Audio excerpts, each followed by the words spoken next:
यहाँबाट हिमाली भेगहरू पनि विशेष गरी लाङटाङ हिमाल अनि गणेश हिमालको मनोरम दृश्य यहाँबाट चाहिँ देख्न सकिन्छ। आज अब यो बादल लागेको कारणले त्यति प्रष्ट सबै हिमालहरू देख्न सकिएको छैन, त्यही पनि सुन्दर छ।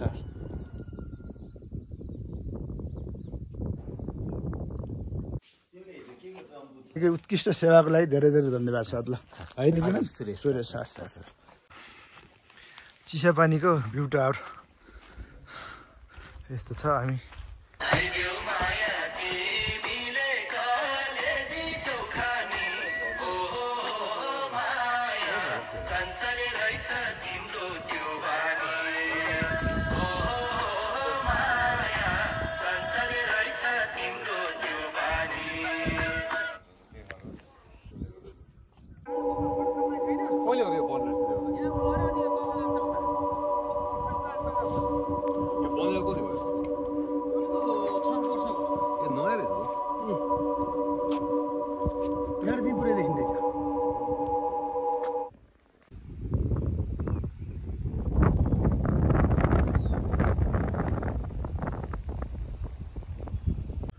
हामी चाहिँ यो धाप ड्यामको बाटो छोडेर अब हामी यहाँबाट चाहिँ यता अगाडि बढ्दैछौँ शिवपुरीको पिकमा पुग्ने।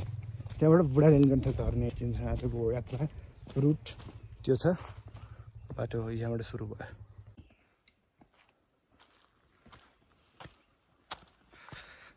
छैन भर्खर हो 2 मिनेट उकालो कहिले नसिजिने छ हो बिचमा थके मार्दै मार्दै कस्तो लाग्यो? कस्तो छ उकालो? ठिक छ? कस्तो भइरहेको हाइकिङ?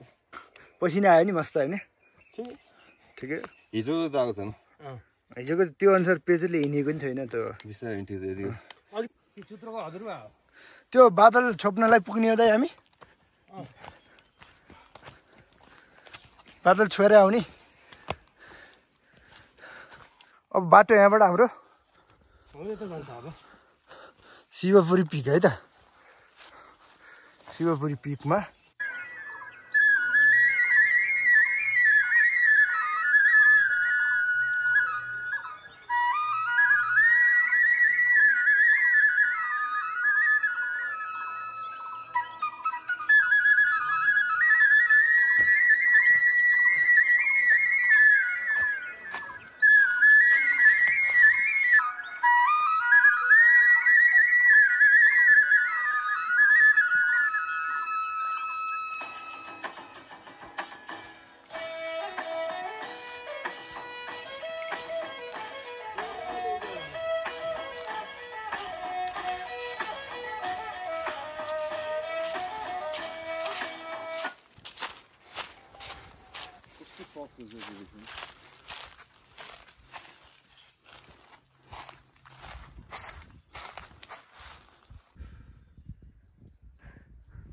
आनन्दको ठाउँ छ।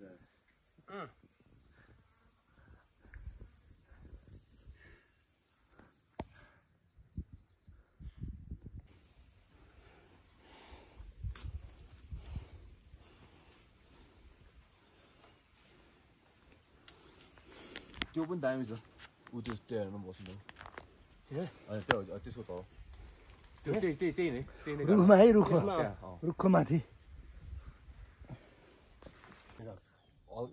तर त्यति हाल्दैन त्यो ऊ स्प्रे गर्दो रहेछ क्या। 3 जना आफ्नो टेरिटोरी मार्क गर्छ। एकपल्ट मरो साथी राति आफ्नो टेरिटोरी चाहिँ हुन्छ अनि पुरा पिसाब बनाएको क्या एक्कासी होइन चितुवाको पिस जस्तो लाग्यो पिसाब यस्तो एक्कासी पिसाब राति आफै पनि गनाउँछ नि त।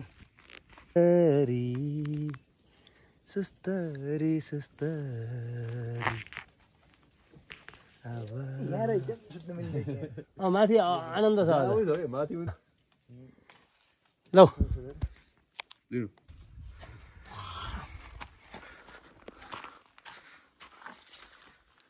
चिलाउने पानीमुहान बोरलाङ ओखरेनी विष्णुद्वार यता गइन्छ हामी। शिवपुरी पिक त्यता कुनै गाउँ सुन्दरजल चिसापानी रोल चाहिँ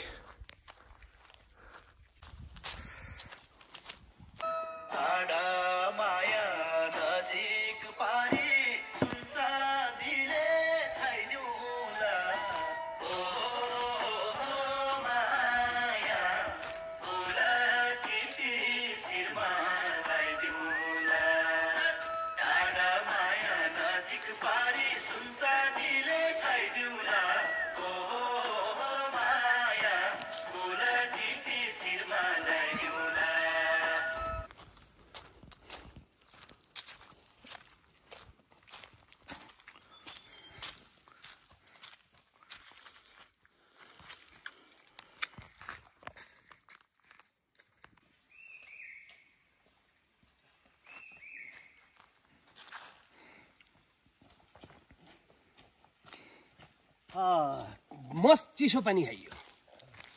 रोचक जिलेवा खाँदै हुनुहुन्छ पानी हो।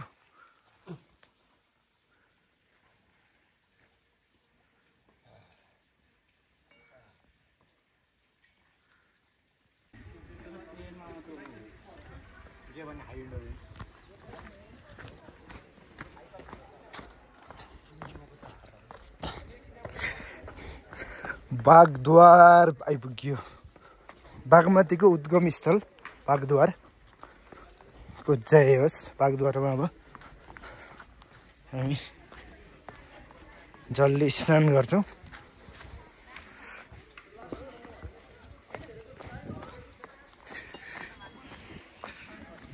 घुमन्तीहरू राम्रै हुनुहुँदैछ।